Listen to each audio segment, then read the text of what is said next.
سال 1920 first world war ختم ہو چکی۔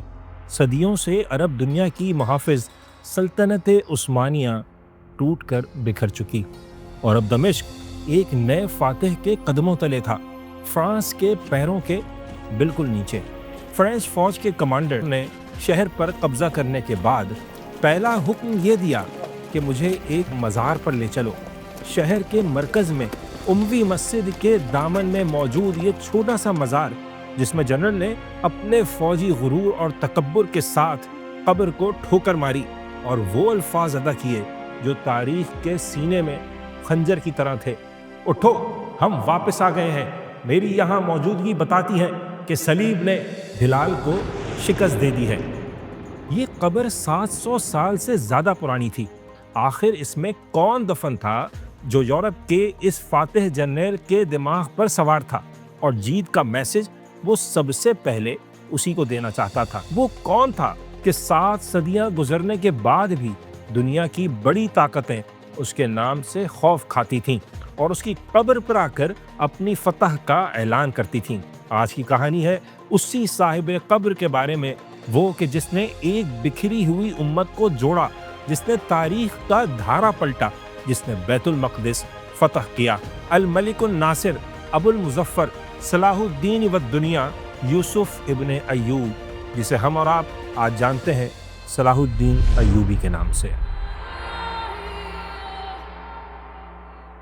صلاح الدین ایوبی کتنے گریٹ تھے، یہ سمجھنے کے لیے پہلے ہمیں جاننا ہوگا کہ وہ دنیا کیسی تھی جس میں انہوں نے آنکھ کھولی۔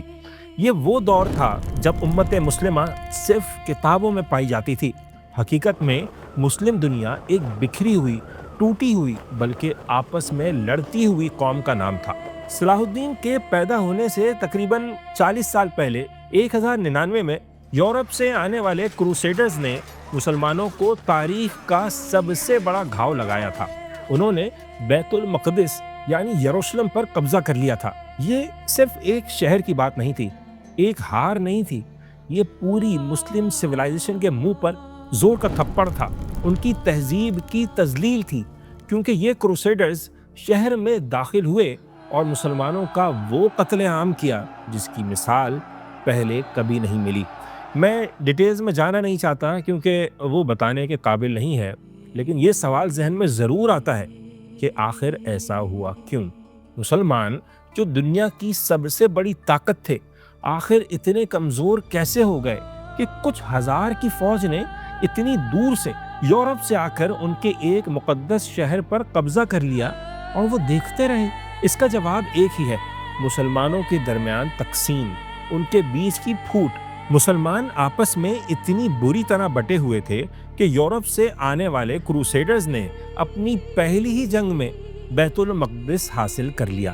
یہی نہیں، مسلمانوں کی سرزمین کے بیچوں بیچ ایک نہیں کئی ریاستیں بنا لی: kingdom of Jerusalem, county of Tripoli, principality of Antioch, county of ایڈیسا۔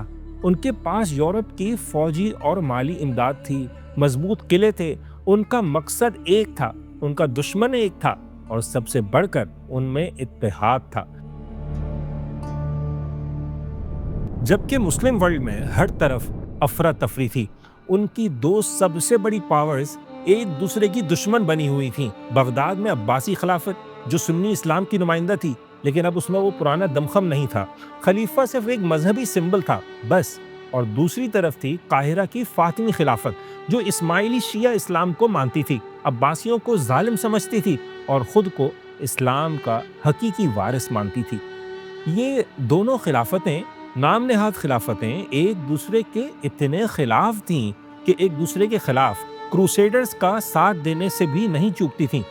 جیسا کہ جب کروسیڈرز شام پہنچے تو قاہرہ میں فاطمیوں نے خوشیاں منائیں، یہ سوچ کر کہ اس سے سنی دشمن کمزور ہوں گے، یعنی انہیں اس بات کا اندازہ ہی نہیں تھا کہ اگلا نمبر ان کا ہو سکتا ہے۔ ان دونوں بڑی پاور سے ہٹ کر دیکھیں تو جو کچھ شام اور فلسطین کے علاقے میں ہو رہا تھا وہ بھی کم نہیں تھا۔ یہ علاقہ درجنوں چھوٹے علاقوں میں بٹا ہوا تھا اور ہر علاقہ دوسرے کا دشمن تھا۔ جیسے حلب کے امیر کا دمشق کے امیر سے جھگڑا تھا، دمشق کا امیر موصل کے امیر کے خلاف سازش کر رہا تھا، کہنے کو تو سب بغداد کے خلیفہ کو مانتے تھے، لیکن حقیقت یہ ہے کہ سب آزاد تھے، مادر پدر آزاد۔ ان کی وفاداریاں نہ اسلام کے ساتھ تھیں نہ امت کے ساتھ، وہ تو بس اپنے شہر، اپنے خاندان اور اپنے تخت کے ساتھ تھے۔ کچھ تو اس حد تک گر چکے تھے کہ اپنے دشمن کے خلاف کروسیڈرز کے ساتھ بھی مل جاتے تھے، انہیں پیسے دیتے، انہیں اپنی فوج میں شامل کرتے، صرف اور صرف اپنے پڑوسی مسلمان کو ہرانے کے لیے۔ یعنی صلیبی جنگجو اس لیے کامیاب نہیں ہوئے تھے کہ وہ بڑے بہادر یا طاقتور تھے، اصل وجہ یہ تھی کہ مسلمان متحد نہیں تھے۔ انہوں نے اسی تقسیم کا فائدہ اٹھایا، سمجھے بالکل آج کی طرح۔ تو ہر طرف مایوسی تھی، گھٹا ٹوپ اندھیرا تھا، اور اندھیرا جتنا زیادہ ہو صبح اتنی ہی قریب ہوتی ہے۔ صلاح الدین کی کہانی شروع ہونے سے پہلے اس کرن کا ذکر کرنا پڑے گا، کیونکہ وہی تھے جنہوں نے صلاح الدین کو صلاح الدین بنایا۔ یہ تھے موصل شہر کے امیر عماد الدین زنگی، ایک ترک گورنر، اور جو چیز انہیں دوسرے امیروں سے الگ کرتی تھی وہ تھا ان کا ویژن۔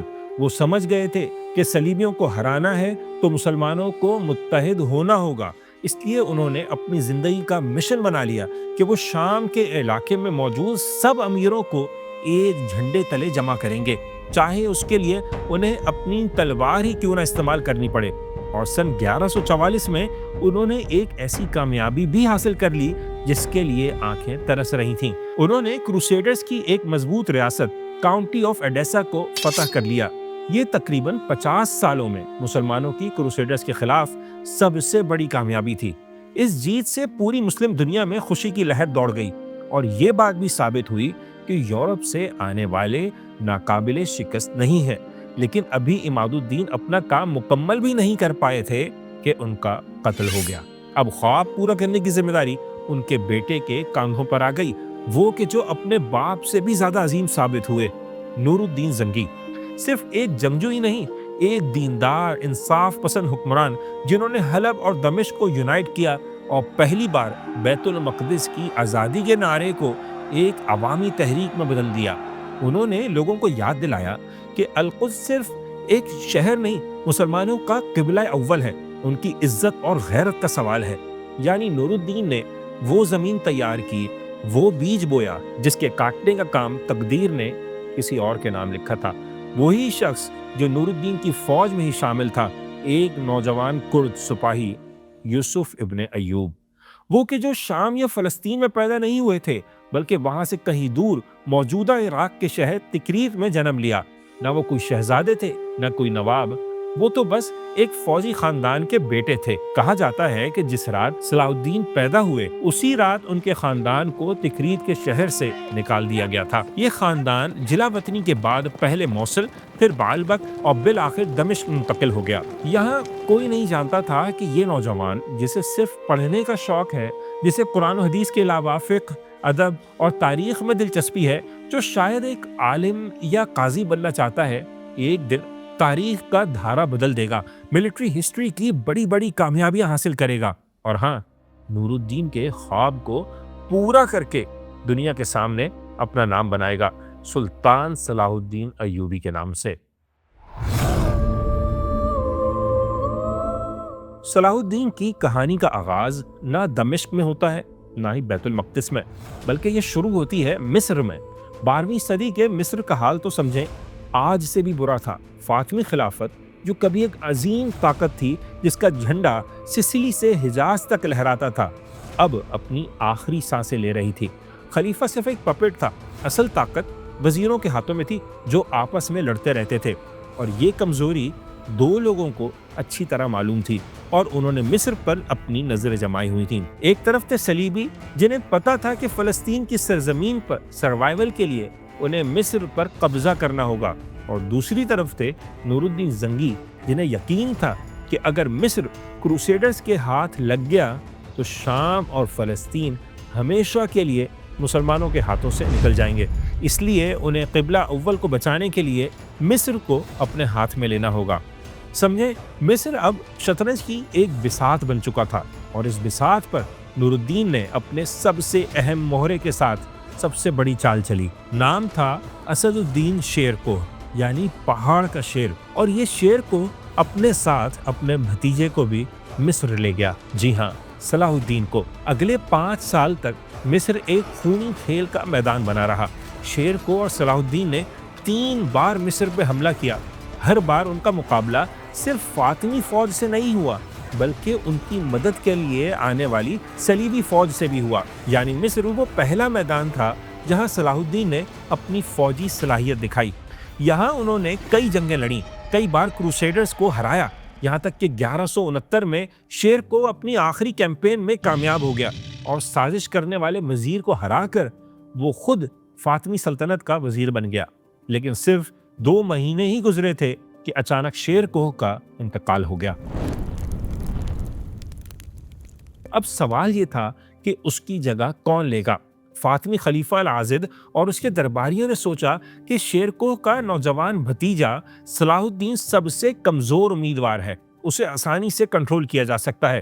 یہ ان کی زندگی کی سب سے بڑی غلطی ثابت ہوئی، کیونکہ صلاح الدین کے عروج کا سفر یہیں سے شروع ہوا، 31 سال کی عمر میں مصر کے وزیر کی حیثیت سے۔ سمجھیں، وہ مصر میں نور الدین زنگی کا نمائندہ تھا اور یہ بہت ہی نازک اور خطرناک پوزیشن تھی۔ وہ اب 2 بندوں کے بیچ پھنس چکے تھے، ایک طرف دمشق میں سنی سلطان نور الدین زنگی جنہوں نے انہیں یہاں بھیجا تھا، اور دوسری طرف قاہرہ میں شیعہ فاطمی خلیفہ جن کے وہ سرکاری وزیر تھے۔ یہ دونوں حکمران ایک دوسرے کے دشمن تھے اور صلاح الدین کو ان دونوں کے درمیان ایک ٹائٹ روپ پہ چلنا تھا، جہاں ایک غلط قدم کا مطلب تھا موت۔ صلاح الدین نے یہاں اپنا کام شروع کر دیا، فوج میں اپنے وفادار لوگوں کو بھرتی کرنے کا آغاز کیا، اپنے خاندان کے لوگوں کو اہم عہدوں پر لگایا اور فاطمی حکومت کے وفاداروں کو ایک ایک کر کے راستے سے ہٹایا، اور 2 سال کے انتظار کے بعد 1171 میں اپنی سب سے بڑی چال چلی۔ ستمبر 1171، قاہرہ کی جامع مسجد میں جمعے کی نماز کا خطبہ چل رہا ہے۔ ایسا لگ رہا ہے امام کسی الجھن کا شکار ہے۔ جیسے جیسے خطبہ آگے بڑھ رہا ہے، پریشانی اس کے چہرے پر بڑھتی جا رہی ہے، اور جب خلیفہ وقت کا نام لینے کی باری آئی تو اس کی پیشانی پر پسینہ صاف نظر آ رہا تھا، اور پھر اس نے ڈرتے ڈرتے فاطمی خلیفہ کے بجائے عباسی خلیفہ کا نام لے لیا۔ مسجد میں ایک دم خاموشی چھا گئی، اور پھر ایک کونے سے اللہ اکبر کا نعرہ گونجا۔ صلاح الدین کے حکم پر 200 سال میں پہلی بار قاہرہ میں شیعہ فاطمی خلیفہ کے بجائے بغداد کے سنی خلیفہ کا نام لیا گیا۔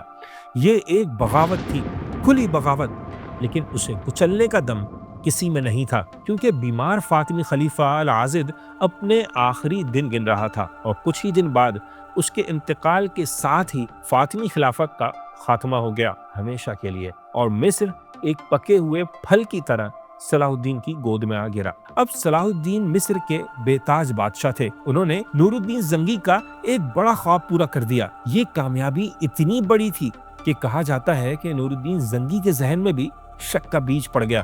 انہیں خوف لاحق ہو گیا تھا کہ اتنی بڑی کامیابی کے بعد، اتنا زیادہ طاقتور ہونے کے بعد، کہیں صلاح الدین انہی کے خلاف نہ ہو جائے، اور اس سے پہلے کہ یہ 2 عظیم مسلمان رہنما آپس میں ٹکراتے، 1174 میں نور الدین زنگی کی اچانک موت ہو گئی۔ مسلم دنیا میں ایک بار پھر افراتفری پھیل گئی، کیونکہ زنگی کے بعد تخت پر ان کا 11 سال کا بیٹا بیٹھا تھا۔ شام میں ایک مرتبہ پھر ٹوٹ پھوٹ کا عمل شروع ہو چکا تھا۔ اب صلاح الدین کے سامنے 2 راستے تھے، مصر میں رہ کر اپنی سلطنت چلائیں یا پھر آگے بڑھ کر شام کے حالات کو سنبھالیں۔ وہ جانتے تھے کہ جب تک مسلمان متحد نہیں ہوں گے، القدس کی آزادی ایک خواب ہی رہے گی۔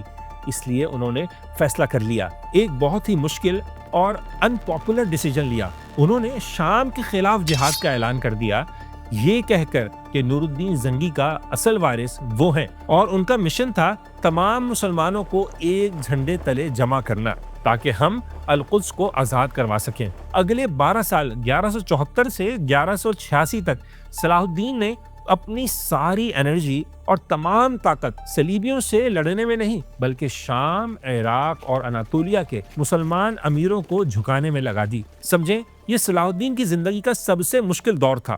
اسے اپنے ہی مسلمان بھائیوں کے خلاف تلوار اٹھانی پڑ رہی تھی۔ اس پر الزام لگائے جا رہے تھے کہ وہ اقتدار کا بھوکا ہے، اس لیے مخالف اسے ختم کرنے کے لیے ہر حد تک جانے کو تیار ہو گئے، جن میں سب سے خطرناک دشمن تھے حشاشین، ایک سیکرٹ اسماعیلی آرڈر جو اپنے سیاسی مخالفوں کو مارنے کے لیے مشہور تھا۔ انہوں نے ایک نہیں 2 بار صلاح الدین پر قاتلانہ حملہ کیا۔ ایک بار تو حلب کے محاصرے کے دوران ایک حشاشین صلاح الدین کے خیمے میں گھس گیا اور سر پر خنجر سے وار کیا، لیکن خوش قسمتی دیکھیں کہ اس وقت سلطان نے اپنے امامے کے نیچے خود یعنی ہیلمٹ پہن رکھا تھا، وہ بچ گئے۔ یہ واقعات انہیں ہر وقت یاد دلاتے کہ ان کی جنگ صرف صلیبیوں سے نہیں بلکہ ہر اس شخص کے خلاف ہے جو امت کے اتحاد کی راہ میں رکاوٹ ہے۔ یہاں تک کہ 12 سال کی مسلسل جدوجہد، جنگوں اور ڈپلومیسی کے بعد صلاح الدین کو کامیابی مل گئی۔